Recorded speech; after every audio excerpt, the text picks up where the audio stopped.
Welcome to literary land readers club. आज का podcast बहुत ही एक्साइटिंग और थ्रिलिंग होने वाला है। आज हमारे साथ इस पॉडकास्ट में बातचीत कर रहे हैं हमारे बड़े भैया शांतनु चैतन्य जी। भैया बहुत बहुत स्वागत है आपका इस धन्यवाद पॉडकास्ट करण आपका मुझे यहाँ इनवाइट करने के लिए। भैया सबसे पहले मैं एक बेसिक क्वेश्चन आपसे पूछना चाहूँगा एक कि आप इतने साल से पत्रकारिता में हैं, कहाँ कहाँ आपने काम किया, क्या अनुभव रहा आपका? देखिए, मैं पत्रकारिता में लगभग 2 दशक से हूँ और मैंने अमर उजाला, हिंदुस्तान, के न्यूज़ इंडिया इन संस्थानों में काम किया और पत्रकारिता को बड़े नज़दीक से देखा। और पत्रकारिता में हम दूसरी पीढ़ी हैं। हमारे पिता दिवंगत श्री विष्णु त्रिपाठी जी भी पत्रकार रहे, उन्होंने भी कई अखबारों में काम किया, पत्रकारों का नेतृत्व भी किया प्रदेश स्तर पे। तो हम ये कह सकते हैं कि मैं जेनेटिकली पत्रकार हूँ। जेनेटिक पत्रकार हैं आप। हाँ, और हमने पत्रकारिता के साथ साथ ये भी देखा कि व्यूअर्स को या रीडर्स को क्या चीज समझ में आती है, उनको टीच करना, उनको पढ़ाना, उनको एजुकेट करना या उनको नई जानकारियां देना भी पत्रकारिता का काम है, जो कि हम लोग करते आ रहे हैं लगातार। तो इतने दशकों में व्यूअर्स में और पाठकों के माइंडसेट में क्या चेंज देखते हैं आप? देखिए, 2 दशक में पाठकों का जो माइंडसेट है जी, वो पूरी तौर से बदल चुका है। अब पत्रकारिता जो है वो सिर्फ घटनात्मक खबरों पे होने लगी है। ऐसा अखबारों में भी है, न्यूज चैनल्स में भी है और डिजिटल प्लेटफॉर्म्स में तो ऑब्वियसली है ही है। क्योंकि अब पत्रकारिता में एनालिटिकल स्टोरीज जो विश्लेषण होते थे वो बेहद कम हो गए हैं। इन डेप्थ स्टोरीज करने की भी जो एक परंपरा थी कि कोई खोजी पत्रकारिता जिसको कहते हैं, उसमें भी कमी आई है, गिरावट आई है कि कोई चीज निकाल के लाना, कोई चीज खोद के बाहर लाना, ये अब थोड़ा कम हुआ है। उसके पीछे का कारण भी एक है। उसके पीछे का कारण ये जो डिजिटल माध्यम बढ़े हैं जी, तो थोड़ा सा जगह पर जाना और लोगों को चीजों को खोजना, उसकी प्रवृत्ति भी कम हुई है। अच्छा, जैसे आपने कहा खोजी पत्रकारिता कम हुई है, बहुत सारे ऐसे पत्रकार हैं जिन्होंने रिसेंट में मतलब ऐसी ऐसी खबरें निकाल के दी हैं। उत्तराखंड की बात ले लीजिए, झारखंड की बात ले लीजिए कि उन पे जानलेवा हमले हुए, कुछ लोगों ने तो, कुछ पत्रकारों ने अपनी जान तक गंवा दी। नहीं, ये पहले से होता आया है, ये पहले से होता आया है। ऐसी खबरें जैसे एक उड़ीसा में जगह है जी, वहां पर भुखमरी से जाने जाती थी इतने आजादी के दशकों बीतने के बाद। लेकिन एक बार इंडिया टुडे ने कवर स्टोरी भी उसमें छापी। तो उस तरीके की स्टोरीज अब कहाँ पढ़ने को मिलती हैं या चैनल्स पे कहाँ देखने को मिलती हैं?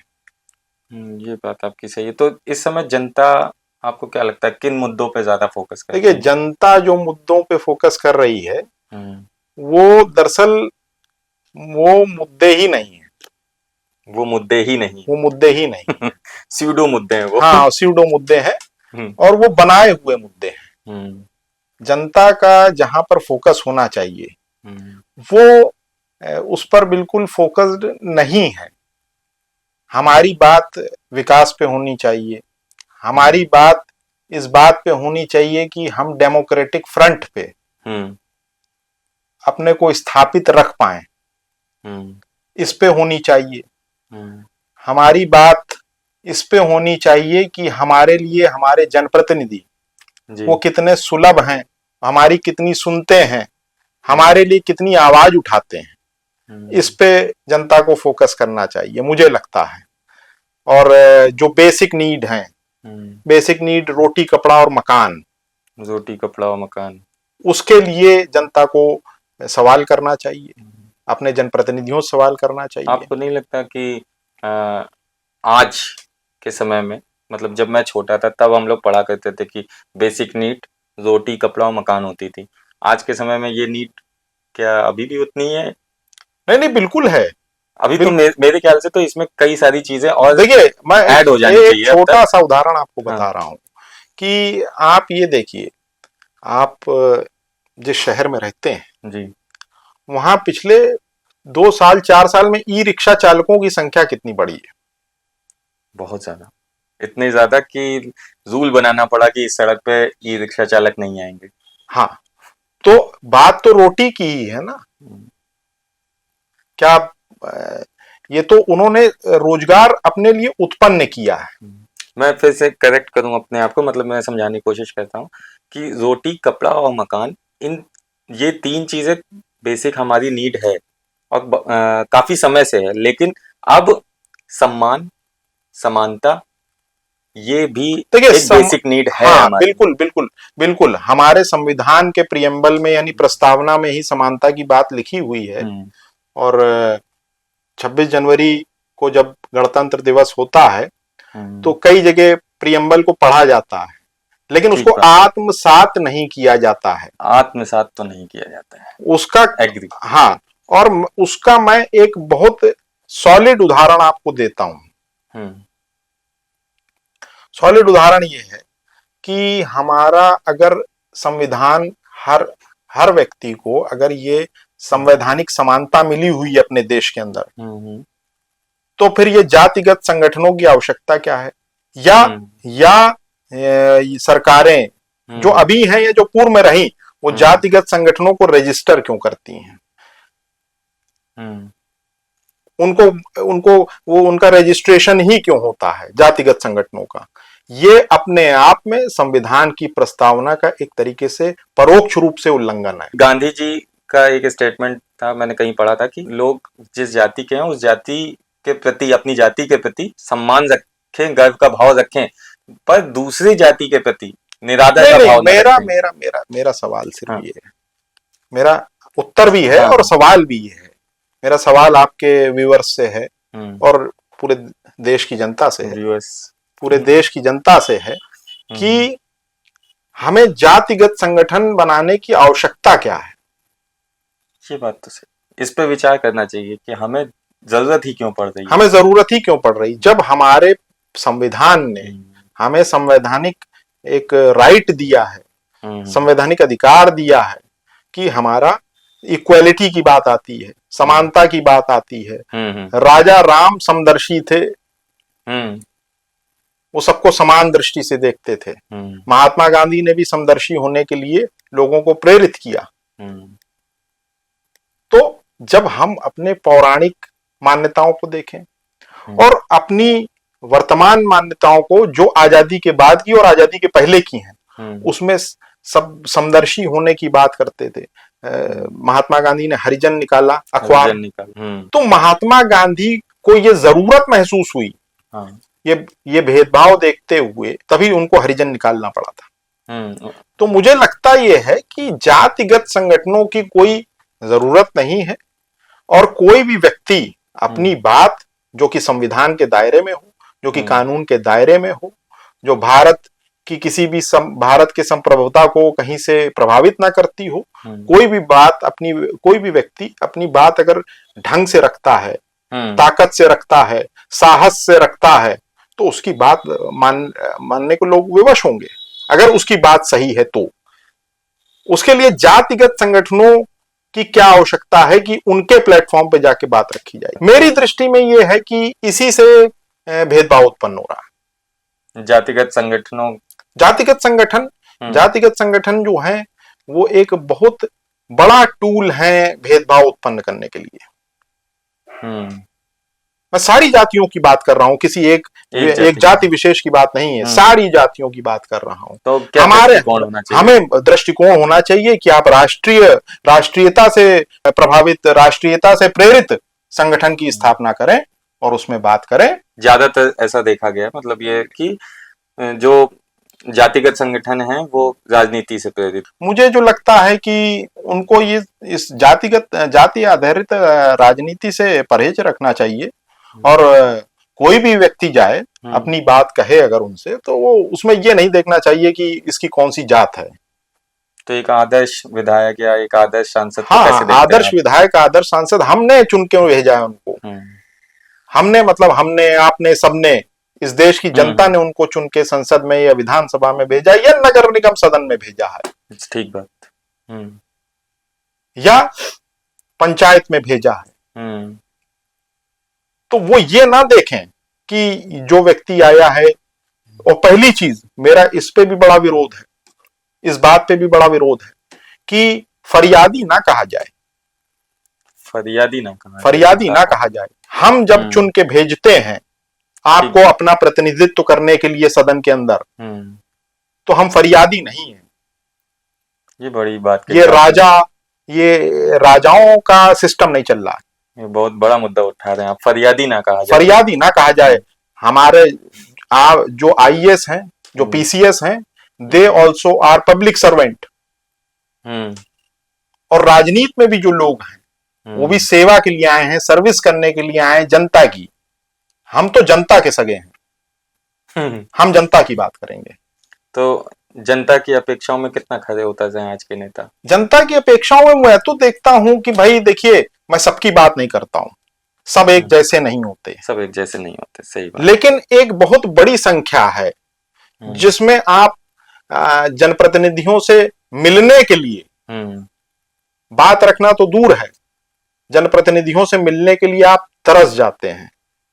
मैं चाहता हूं, मैं ये चाहता हूं, हो सकता है मुझसे कुछ लोग असहमत भी हों, लेकिन मैं ये चाहता हूं कि जनप्रतिनिधि उतने ही सुलभ होने चाहिए जितने मंदिर में भगवान है लोगों के लिए। तो अभी पंचायतों के चुनाव आ रहे हैं, तो उसमें आप क्या पंचायत चुनाव वो तो बेसिक है, उसको जो जनता है उसको ये देखना चाहिए कि भाई ये कौन सा व्यक्ति जो है हमारी बात उठाएगा और हमारे क्षेत्र का विकास करेगा। शहरीकरण हो गया है, शहरों में जो लोग हैं वो जात पात से काफी हद तक ऊपर उठ चुके हैं, हम लोग अपने आसपास भी देखते हैं, लेकिन गांव में जात पात का अभी भी बोलबाला है, आपने भी महसूस निश्चित रूप से ऐसा है। ग्रामीण क्षेत्रों में चूंकि साक्षरता कम है, इसलिए जातीय जो समीकरण है उसको लेके वहां बोलबाला जात पात का हो जाता है। शहरों में भी है, बस वो ये है कि वो छिपा हुआ है। वरना जो पार्टियां टिकट वितरण करती हैं, चाहे वो सांसद का हो या विधायक का हो या पार्षद का हो, तो पहले ये सर्वे क्यों कराए जाते हैं कि इस क्षेत्र में इतने परसेंट ये जाती है, इतने परसेंट ये जाती है, इतने परसेंट ये जाती है। ये सर्वे की जरूरत क्या है? ये सर्वे कराएं कि भाई यहां पर ये कमियां हैं इस क्षेत्र में, और कौन व्यक्ति समाज के लिए, जनता के लिए लड़ रहा है, कौन उनकी बात उठा रहा है, उसको टिकट देना चाहिए। कि जाति देख के कि इतने परसेंट ये जाति है तो इसको टिकट दे दो, इतने परसेंट ये जाति है तो इसको टिकट दे दो। तो जनता जाति देख के वोट दे रही है, इसलिए मांगने वाला जात देख के अपने आप को रिप्रेजेंट कर रहा है। जनता अगर वोट ना दे, जात देख के वोट ना दे, मेरी शिकायत नेताओं से कम है या राजनीतिक पार्टियों से मेरी शिकायत कम है, मेरी शिकायत जनता से ही है। अभी होली में 2 वाकये हुए।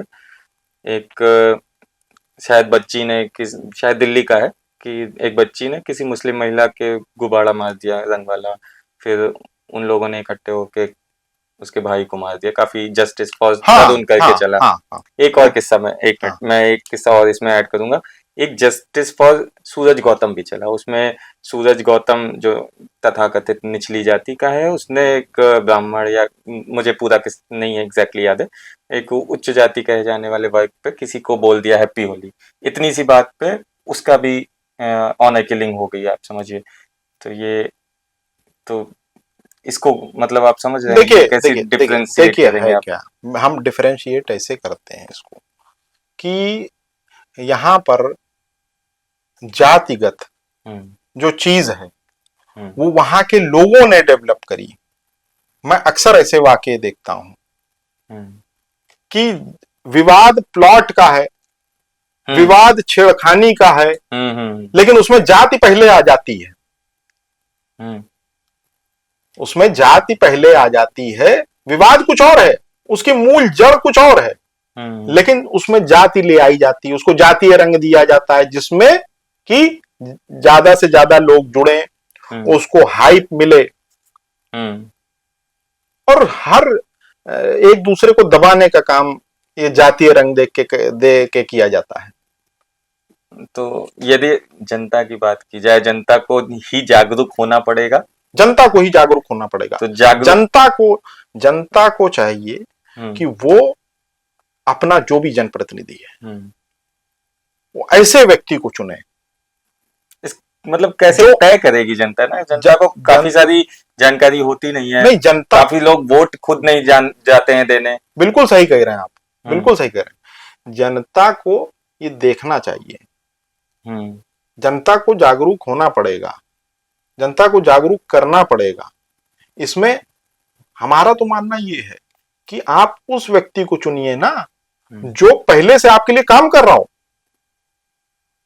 आप सिर्फ सिंबल देख के, झंडे का रंग देख के वोट कतई ना करें। तो इसके लिए तो जनता को पढ़ा लिखा, साक्षर, और साक्षर से ज्यादा एजुकेटेड शिक्षित होना चाहिए। तो हम उस पर तो बुरी तरह पीछे, लेकिन जो शिक्षित हैं आप उनको भी तो देखिए ना। जो शिक्षित हैं, क्या उनका माइंडसेट या उनका मेंटल ब्लॉकेज नहीं है क्या? बिल्कुल है। जो शिक्षित हैं, आप हटा दीजिए जो निरक्षर हैं, उनको मालूम है कि इस पे मोहर लगानी है, उस पे बटन दबाना है। परंतु जो शिक्षित हैं वो भी तो मेंटली देखा जाए गुलाम है, मानसिक गुलाम है।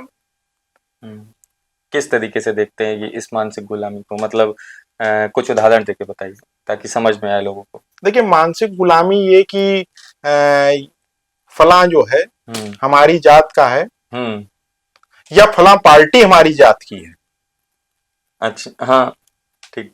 फलां पार्टी मेरी जात की है तो हम वहां पर बटन दबाएंगे। ठीक। तो ये एक तरीके की मानसिक गुलामी, भले वो अपराधी को टिकट मिला उससे। क्या मिलता नहीं? क्या मिलता ही है, मिलता ही है। और आज की बात नहीं है, और ये तो दशकों से चला आ रहा है, दशकों से चला आ रहा है, दशकों से चला आ रहा है। मैंने 4 लाइनें भी लिखी थी उस पे कि मैं पढ़ना चाहूंगा कि ये जनता कह रही है, जो मैंने लिखा था जनता की तरफ से कि हालात बदलते नहीं मेरे, नुस्खे बदलते नहीं तेरे, खासियत मुझ में नहीं मेरी जात में है, मेरी फिक्र सिर्फ तेरी बात में है, पुश्तों से हम वादे सुनते आए हैं, नई सुबह के सपने बुनते आए हैं, ख्वाब बिखरने पर हर बार सिर को धुनते आए हैं। ये जनता कह रही है, जनता की पीड़ा है, जनता की पीड़ा है, ये नेता से कह रही है। तो मेरा ये मानना है कि, और दूसरा कुछ लाइनें और भी हैं जो मैंने लिखी थी। हाँ, सुनाई। तो खुद को ढूंढते हो बाजार में, सियासी मंडी मजहबी कारोबार में, नेमत यूं ही नहीं मिलती यहां, परेशान मत हो बेकार में। सही। मिट्टी महंगी सस्ते तुम हो, सिर्फ भाषणों में बसते तुम हो, औकात तुम्हारी महीने भर की 5 साल तक पिसते तुम हो, जाल में फंसी मछली जैसी हर मुकाम पर ऐसी तैसी, फिर भी खुद को ढूंढते हो बाजार में, खुश रहना है तो नाउम्मीद हो जाओ हर सरकार में। क्या बात है, बहुत बढ़िया। नाउम्मीद कैसे हो जाए? हर खुश रहने के लिए हर महीने तो उन्हें खुश रहने के लिए 5 किलो अनाज मिल रहा है, 7 किलो 2 किलो चने की दाल, 7 किलो अनाज मिल रहा है। फ्री बीज पे क्या ख्याल है आपका? फ्री बीज तो बिल्कुल होनी नहीं चाहिए। नौकरी का सृजन करिए ना, रोजगार का सृजन करिए। फ्रीबीज रेवड़ियां बांटने से हर सरकार बांटती है। हाँ। उसमें है क्या कि मुझे जो लगता है कि जैसे यहाँ पर जब कोरोना आया, ठीक, हाँ। उस समय उसकी आवश्यकता थी, आवश्यकता थी, नो डाउट। लोग भूखे मरे, उससे बढ़िया कि उनको कुछ दिया जाए। और सरकार का काम ही है ये, सरकार का काम ही है ये, जिम्मेदारी है, कोई एहसान नहीं, कोई एहसान नहीं, जिम्मेदारी है उनकी, उन्होंने किया तो तब तो ठीक था। परंतु अनंत काल तक लोगों को रेवड़ियां बांटने का काम किसी भी रूप में, पैसा बांटना है या कोई भी चीज बांटना एक तरीके की रिश्वत है वो। मनरेगा को कैसे देखते हैं हाँ, फिर आप? वो सभी चीज वो रिश्वत है, एक तरीके की रिश्वत है, वो जनता को रिश्वत देना हुआ। लेकिन मनरेगा तो एक ऐसी सक्सेसफुल स्कीम है जिसका विरोध नहीं, वर्तमान सरकार ने किया, नहीं। लेकिन फिर भी इतनी सक्सेसफुल स्कीम है कि उसका नाम बदला, उसको कंटिन्यू रखा, उसका बजट बढ़ाया। मनरेगा में देखिए, मनरेगा में भी बड़ा असीम भ्रष्टाचार था।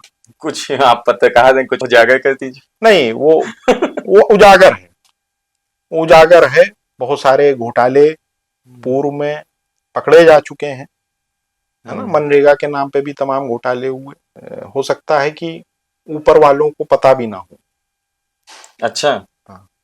नीचे हो गया। हाँ, नीचे भारत के एक पूर्व प्रधानमंत्री ने ये स्वीकार किया था कि जब पैसा केंद्र से चलता है तो नीचे तक पहुंचते पहुंचते वो 3% ही पहुंच पाता है। 100% में 3% पहुंचता है। तो ये बीच का भी डिवीजन खोल दीजिए आज। अब बीच का डिवीजन तो वो प्रधानमंत्री जी, जो पूर्व प्रधानमंत्री जी थे, उनको बेहतर मालूम होगा, लेकिन ये क्लियर है इस बात का कि ऐसा तो है ही है। ये बात सही है।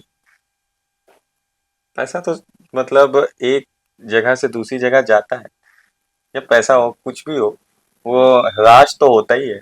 हाँ, ह्रास होता है, तो उसमें क्या गलत है? नहीं, गलत है, पूरी तौर से गलत है, पूरी तौर से गलत है। ये पैसा तो हमारा है ना, ये पैसा तो हमारा है, आपका है, तो ये बात जनता का है। ये बात जब तक अंतिम कड़ी स्वीकार नहीं करेगी और इस पर विरोध नहीं करेगी, तब तक तो ये लीकेज खत्म ही नहीं हो सकता। देखिए, मैं एक चीज और कहना चाहता हूं कि आप सवाल क्यों नहीं करते? जनता पढ़ती नहीं है इसलिए सवाल नहीं करती। जनता को सब मालूम है, सब पता है, सब पता है। हमारे यहाँ जो कल्चर है, हमारे यहाँ जो संस्कृति है, जो बन गई, वो ये है कि जो वीआईपी है, वीआईपी को वीआईपी बनाए रखने की जो संस्कृति है, उसके कारण वो सवाल नहीं करती। आज मैं कहीं पढ़ रहा था, अपने देश के पूर्व CJI, chief justice of India, Ranjan Gogoi साहब ने अपने राज्यसभा के कार्यकाल में, पूरे कार्यकाल में केवल एक बार प्रश्न किया सदन के अंदर। तो आप ये क्यों नहीं पूछते अपने जनप्रतिनिधि से, अपने विधायक से, अपने सांसद से, अपने पार्षद से कि भाई तुमने हमारे क्षेत्र के विकास के लिए या हमारे क्षेत्र में जो समस्याएं हैं उसके लिए सदन में कितने प्रश्न किए हैं? क्या ये नहीं पूछना चाहिए जनता को? मुझे लगता है कि पूछना चाहिए, और उनकी जवाबदेही है कि वो आपको ये जवाब दें। उनका ये उत्तरदायित्व तो है कि वो आपको ये जवाब दें कि उन्होंने कितने प्रश्न वहां पे उठाए, कितने मुद्दे उठाए और कितनों का निराकरण हुआ। इस समय एक युवा सांसद हैं हमारे, राघव चड्ढा जी, वो इस समय काफी प्रश्न पूछ रहे हैं। नहीं, तो अच्छी बात है, सस्पेंड हो गए, अच्छी बात है। प्रश्न ज्यादा पूछने पे सस्पेंड हो गए। अब ज्यादा पूछने पे सस्पेंड, सबको नौकरी अपनी प्यारी। नौकरी किसकी कर रहे हैं? नौकरी ऑब्वियसली जनता की नौकरी कर रहे हैं ना, तो फिर जनता के लिए करिए। मतलब कहने का मेरा आशय ये है कि जो ये एक रवायत जो चली आ रही कि अरे फलाने विधायक हैं, सांसद हैं, तो हम इनसे कुछ पूछ नहीं सकते, इस चीज को बदलना बहुत जरूरी है। क्या पता जनता सम्मान में ना पूछ रही हो? सम्मान बिल्कुल करिए, बिल्कुल, वो आपके प्रतिनिधि हैं। हाँ। आपका प्रतिनिधित्व करते हैं, आपने चुन के भेजा है। जनता अगर बाप मान बैठी होगी तो कैसे सवाल करेगी? पुराने समय में बच्चे अपने पिताजी से कितने सवाल करते नहीं थे? वो पिताजी नहीं है, पिताजी तो जनता है। और भगवान हुए तो? अब भगवान तो से हुए तो फिर तो बात ही अलग है। तो फिर तो अवतार हुआ होगा। भैया, हम लोगों ने काफी देर तक बात की इस विषय पे कि जनता को जागरूक होना चाहिए। हम लोग लिटरेरी लैंड रीडर्स क्लब में भी कोशिश कर रहे हैं कि लोग जागरूक हों, इसलिए हम लोग चाहते हैं कि लोग किताबें पढ़ना शुरू करें, रीडिंग कल्चर बढ़े इंडिया में। आपको क्या लगता है, पढ़ना कितना जरूरी है? पढ़ना बेहद जरूरी है। बिना पढ़े तो कुछ हासिल ही नहीं हो सकता। आप तो पढ़ाई तो ये भी जरूरी है ना, अगर आपको भगवान को भी हासिल करना है तो आपको मंत्र पढ़ने पड़ेंगे, स्तोत्र पढ़ने पड़ेंगे, या कोई चालीसा पढ़नी पड़ेगी। तो पढ़ना तो बहुत आवश्यक चीज है, और बिना पढ़े तो कोई किसी भी अच्छे समाज का निर्माण ही नहीं हो सकता। बिल्कुल सही कह रहे हैं। तो आपने जो इनिशिएटिव लिया है, आपके साथियों ने जो इनिशिएटिव लिया है, जो पहल करी लिटरेरी लैंड रीडर्स क्लब का, इसका मैं इस्तकबाल करता हूं। और बहुत बड़ा इनिशिएटिव है आज के युग में कि आप किताबों की ओर युवा पीढ़ी को प्रेरित कर रहे हैं, जबकि जेनजी पीढ़ी जो है वो परमानेंट मोबाइल पे ही लगी रहती है। गलत नहीं है, सदुपयोग हर चीज का करना चाहिए, लेकिन किताबों को मोबाइल रिप्लेस नहीं कर सकता, मेरा मानना ये है। मोबाइल जो है किताबों का सब्स्टिट्यूट कभी नहीं बन सकता। उसका कारण ये कि मोबाइल पे जो भी जानकारियां आती हैं उसमें तमाम मिस इन्फॉर्मेशन होती हैं। किताबें जो हैं वो दस्तावेजी साक्ष्य हैं, और उनमें जो छपता है वो बहुत ही जांच परख के, बहुत जिसको कहते हैं जिम्मेदारी के साथ छपता है। तो मुझे लगता है किताबों का रिप्लेसमेंट कभी मोबाइल या अन्य कोई मीडियम नहीं हो सकता। तो आपकी फेवरेट बुक्स कौन सी मेरी तो फेवरेट बुक जो है वो क्रांति का अग्रदूत है, शिव कुमार मिश्र की, जिन्होंने क्रांतिकारियों के बारे में लिखा। और मैं चूंकि जन्म से कानपुरिया हूँ, तो वो भी कानपुर के थे और इन लोगों के साथी भी थे क्रांतिकारियों के, तो उन्होंने क्रांति का अग्रदूत लिखी।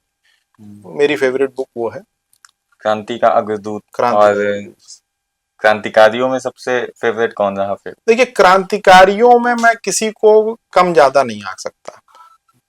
सबका अपना स्थान है, सबका अपना महत्व है। अगर किसी ने भारत की स्वतंत्रता के लिए 1% का भी योगदान दिया है तो वो ये मान के चलिए कि वो हमारे लिए देवतुल्य हैं, भगवान की तरह हैं। तो किसी का कम ज्यादा नहीं हो सकता। गतिविधि किसी की कम ज्यादा हो सकती है, लेकिन योगदान मैं सबका बराबर मानता हूँ। योगदान सबका बराबर, ठीक कह रहे हैं। एक जंजीर होती है, उसमें हर एक कड़ी का योगदान होता है। राम सेतु बनाया गया जब त्रेता युग में, लंका में रावण को खत्म करने के लिए, तो गिलहरी का भी योगदान था। ये तो भगवान श्री राम ने खुद वर्णित किया। कि हम लोग केवल चंद्रशेखर आजाद जी को जानते हैं, भगत सिंह को जानते हैं। देखिए, मैं आपको बताऊं, मैं ये बिल्कुल सही कह रहे हैं आप, ये बिल्कुल सही कह रहे हैं।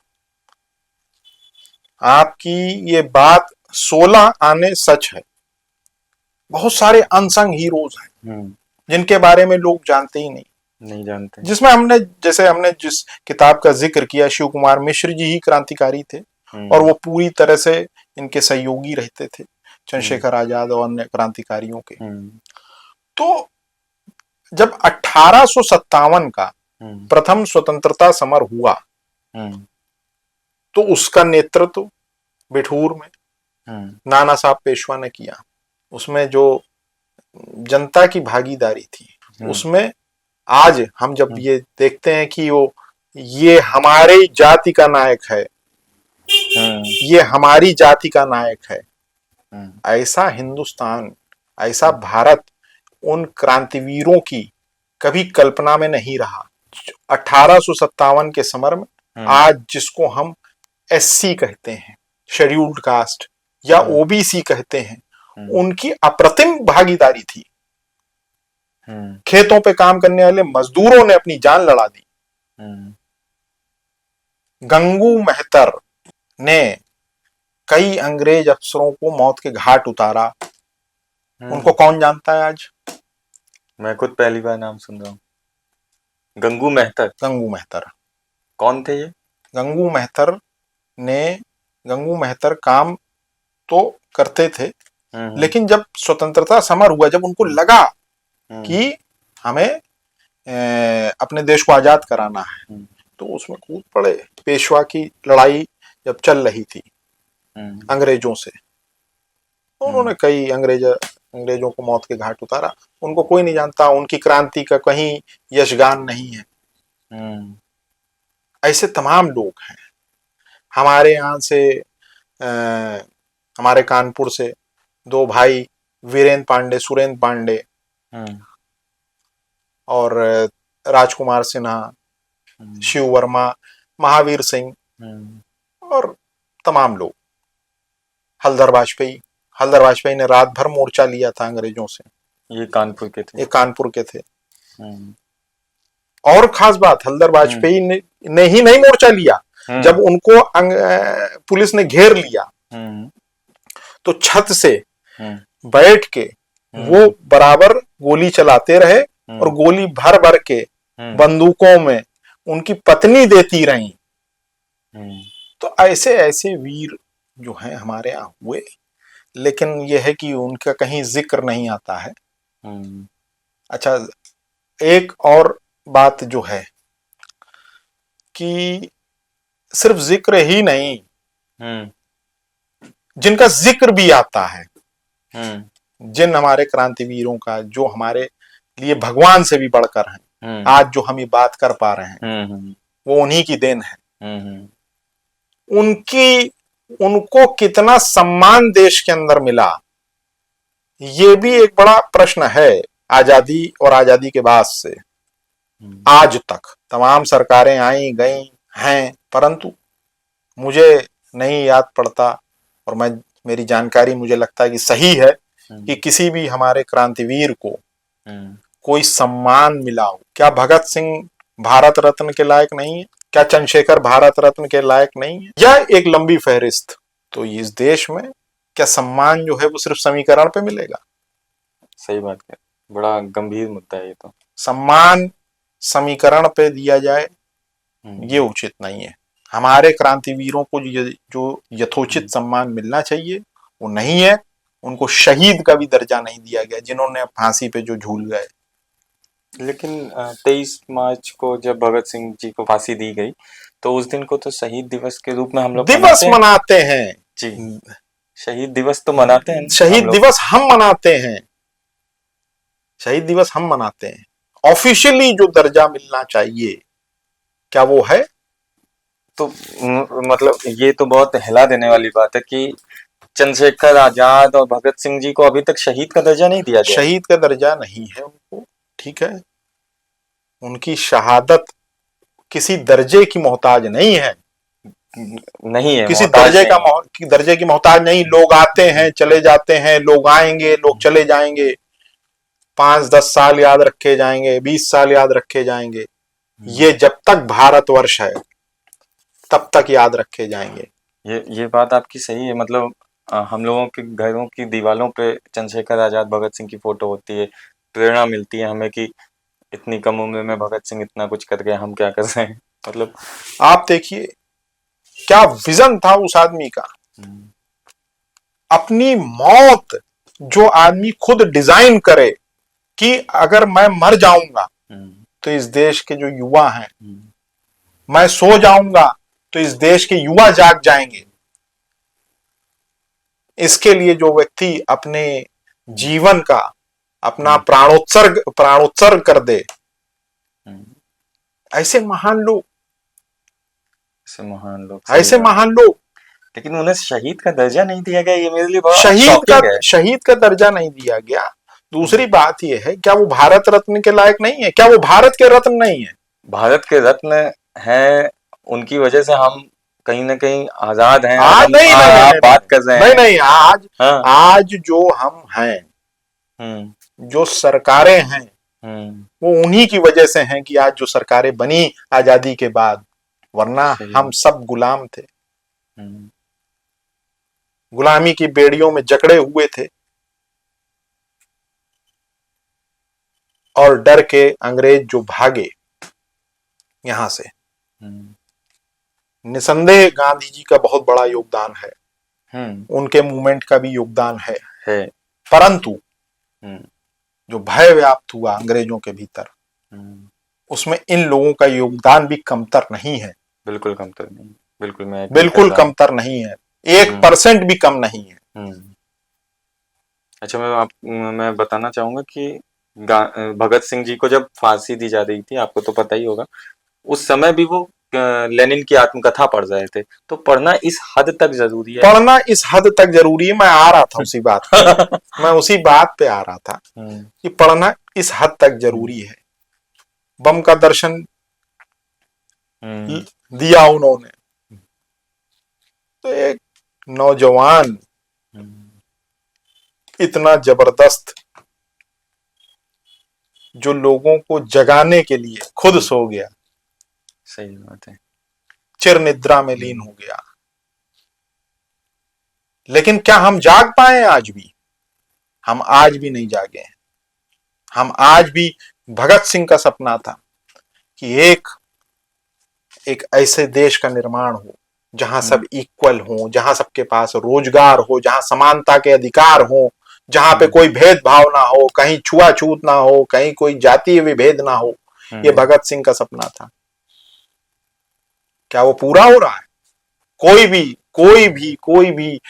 1947 से लेके आज 2026 तक, आजादी के इतने साल बीत गए, क्या भगत सिंह का सपना आज पूरा हुआ? भगत सिंह की आत्मा ऊपर स्वर्ग में, चंद्रशेखर की आत्मा स्वर्ग में, शिव वर्मा की आत्मा स्वर्ग में, महावीर सिंह की आत्मा स्वर्ग में, क्रांति गया प्रसाद कटियार की आत्मा स्वर्ग में रोती होगी ये देख के कि हम जैसा हिंदुस्तान चाहते थे वैसा आज तक नहीं बन पाया। सही बात है। अभी भी हम लोग धर्म में बटे हुए हैं, जाति में बटे हुए हैं। कोई समानता नहीं है। जो कहा गया, जो मार्क्स ने कहा, जो दो वर्ग बनाए, सर्वहारा और बुर्जुआ, तो हम आज भी उसी में जी रहे हैं। सर्वहारा आज भी है देश में, और वो कभी वो हो ही नहीं पाएगा, वो उस समानता को पा ही नहीं पाएगा कभी, क्योंकि उसको मानसिक रूप से ये तैयार किया गया है कि आप उसी स्तर पे रहेंगे। अपनी इस मानसिक बेड़ियों को तोड़ने के लिए अगर मैं आपसे कुछ किताबों के नाम पूछूं जो लोगों को पढ़नी चाहिए, देखिए, ये किताबों से मानसिक बेड़ी नहीं टूटेगी। किताबें इस मानसिक बेड़ी को नहीं तोड़ पाएंगी। एटलीस्ट वो विचारों से रूबरू हो। उसका कारण है, अरे आप भगत सिंह को पढ़िए ना, उनकी जेल डायरी पढ़िए ना उनकी। मानसिक बेड़ी जो टूटेगी वो अपनी जागरूकता से, अपनी अंतरात्मा का अवलोकन करिए, तब आपकी मानसिक बेड़ी टूटेगी। और दूसरी चीज ये कि हम लोग जिस समाज में जी रहे हैं, भारत में इतनी विविधता है, इतना प्राकृतिक संसाधन है, लेकिन विविधता को एक रूप, समानता लाने की दिशा में कहीं कोई काम नहीं हो रहा, ना हुआ पहले भी। वो तो विविधता बनाए रखने के लिए काम हो रहा है। ठीक है। तो हमें ये हमारे क्रांतिवीरों के, ये हमारे शहीदों के, ये हमारे बलिदानियों के सपनों का हिंदुस्तान नहीं है। ये हिंदुस्तान है जो सियासत ने बनाया है। गणेश शंकर विद्यार्थी, क्या महान आत्मा, जिसने मानवता को बचाने के पराक्रम में अपना बलिदान कर दिया। गणेश शंकर विद्यार्थी के नाम पे एक मेडिकल कॉलेज खुल जाता है, कोई लाइब्रेरी बन जाती है। क्या गणेश शंकर विद्यार्थी भारत रत्न के लायक नहीं है? भारत रत्न छोड़िए, पद्मश्री लायक नहीं है क्या? ये पद्म भूषण लायक नहीं है कि पद्म विभूषण लायक नहीं है? वो भारत रत्न के भी ऊपर है। वो भारत के रत्न है। वो भारत के रत्न है। जहां पे कानपुर में 25 मार्च को उनका बलिदान हुआ था, उस जगह पे हम लोग जाते हैं हर साल और उनको नमन करते हैं। परंतु उस जगह की स्थिति आप जाके देखिए, आपको वो गली ढूंढे नहीं मिलेगी चौबे गोला की। कानपुर में किस जगह है? परेड के पास। परेड, कानपुर में परेड के पास। कानपुर में परेड के पास। तो विद्यार्थी जी एक बहुत प्रखर पत्रकार और बहुत निर्भीक निडर पत्रकार थे। और आप एक चीज और समझ लीजिए, जो अभी हम पहले पूर्व में विचार विमर्श कर रहे थे कि जनता के मुद्दे जनप्रतिनिधि कितना उठाते हैं, ये जनता को पूछना चाहिए। विद्यार्थी जी प्रांतीय धारा सभा यानी लेजिस्लेटिव काउंसिल के मेंबर थे। तब द्विसदन व्यवस्था नहीं थी, सिर्फ विधानसभाओं में, हाँ, सिर्फ लेजिस्लेटिव काउंसिल होती थी। तो सन 1927 में गणेश शंकर विद्यार्थी जी ने गंगा प्रदूषण का मुद्दा लेजिस्लेटिव काउंसिल में उठाया था, जो कि आज तक नहीं सुलझा। पतित पावनी गंगा मैली होती जा रही है और पापियों के मैल जो है वो साफ करती हैं। अभी रिसेंट में जर्मन के कोई साइंटिस्ट आए थे, उन्होंने कई जगह गंगा घाट से सैंपल लिया, तो उसमें कोई फैक्टर होता है, वो 5000 के आसपास था, जो 250 के नीचे होना चाहिए। हाँ, तो मैं वही कह रहा हूँ। तो मतलब ये बहुत पुराना मुद्दा है। तो मैं तुझसे ये बात कर रहा हूँ कि उन्होंने प्रतिनिधित्व ना, उनकी चिंता थी, उन्होंने बनारस और कानपुर दोनों की में गंगा प्रदूषण के मुद्दे को काउंसिल में उठाया था। वो मिनट्स में दर्ज है बाकायदा वो प्रश्न।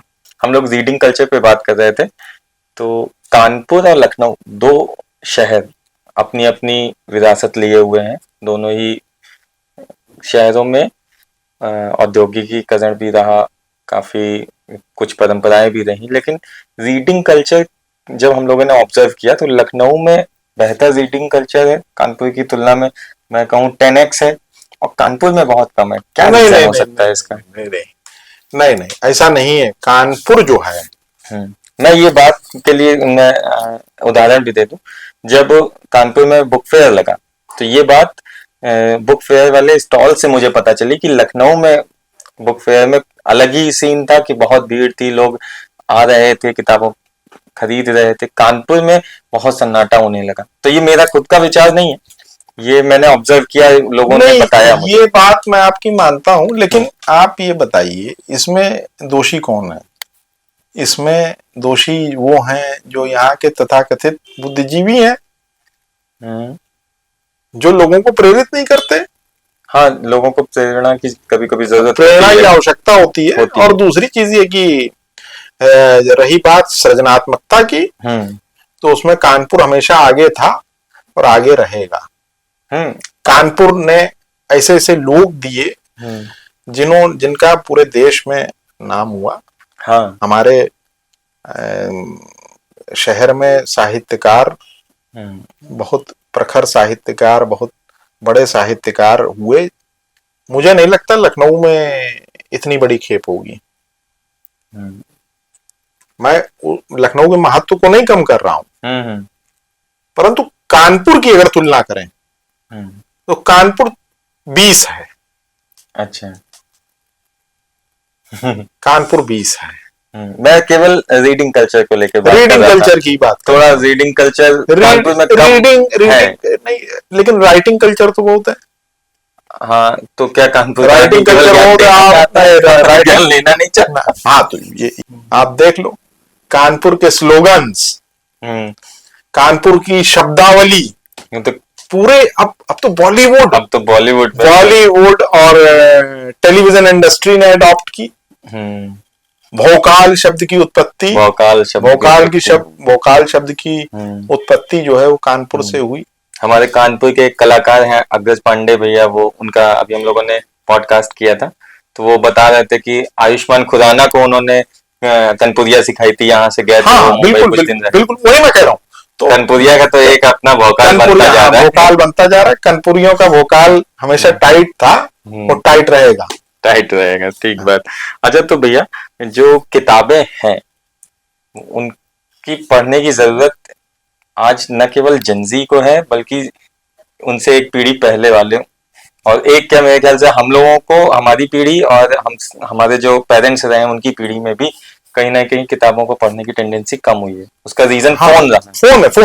फोन ने, आपको बताऊं, मैं एक जगह अभी बैठा था तो मुझसे किसी ने चर्चा करी कि भाई अब लोग एक दूसरे के लिए खड़े नहीं होते, किसी की मुसीबत पड़ने पे लोग एक दूसरे के सहयोग में नहीं आते।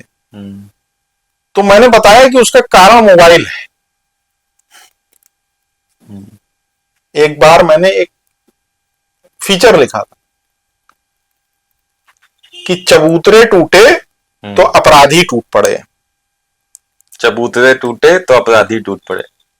उसका कारण ये था, वो संस्कृति पूरी विलुप्त हो गई। हम अपना खाली समय जो है वो मोबाइल से भरते हैं। पहले लोग एक दूसरे के साथ उठते बैठते थे, बातचीत करते थे, तो एक लगाव उत्पन्न होता था। अब वो लगाव जो है वो सिर्फ मोबाइल से हो गया, जिसके कारण एक दूसरे में का सहयोग करने की भावना भी जो है वो बहुत कम हो गई। आत्म केंद्रित हो गए। अपनी फोटो अपलोड करना हमारा परम धर्म है, फेसबुक पे या इंस्टाग्राम पे, ऐसा मानते हैं लोग अब। अपने निजी जीवन के सारे, निजी जीवन के भी सारी चीजें। मेरा ये इससे कतई मेरा कोई विरोध नहीं है, करिए, परंतु आपका जो समाज के प्रति उत्तरदायित्व है, जो अपने परिवार के प्रति और समाज के प्रति, देश के प्रति, वो भी तो निभाइए। आज 15 अगस्त पे जब झंडारोहण होता है तो आप जाके देखिए चौराहों पे कितनी भीड़ होती है। तो क्या देश के प्रति उत्तरदायित्व नहीं है आपका? आत्म केंद्रित हो गया। तो वीडियो से एक ये नुकसान है, जब आप वीडियो देखते हैं तब आप डिस्कशन करने के मोड पे नहीं जा सकते हैं। नहीं जा सकते। जब आप किताबें पढ़ेंगे या टेक्स्ट पढ़ेंगे तब आप डिस्कशन के वो कैपेबिलिटी डेवलप कर पाएंगे कि आप उस पढ़ी हुई चीज को किसी को बता पाए। तो ये तो किताबें, मैंने पहले भी कहा, किताबों का कोई रिप्लेसमेंट नहीं है। जिस चीज में अभिरुचि हो उस चीज की, किसी महिला को अगर खाना बनाने का शौक है तो उस पे पढ़े, पाक शास्त्र पर पढ़े। हमारा मिशन भी ये है, वन मोर पेज। आपको जो किताब पसंद है, जैसी किताब पसंद है, आप उसका एटलीस्ट एक पेज पढ़ के सोइए। और मुझे तो लगता है इसके जो रिजल्ट्स हैं उनको देखने के लिए बहुत लंबा टाइम पीरियड नहीं चाहिए।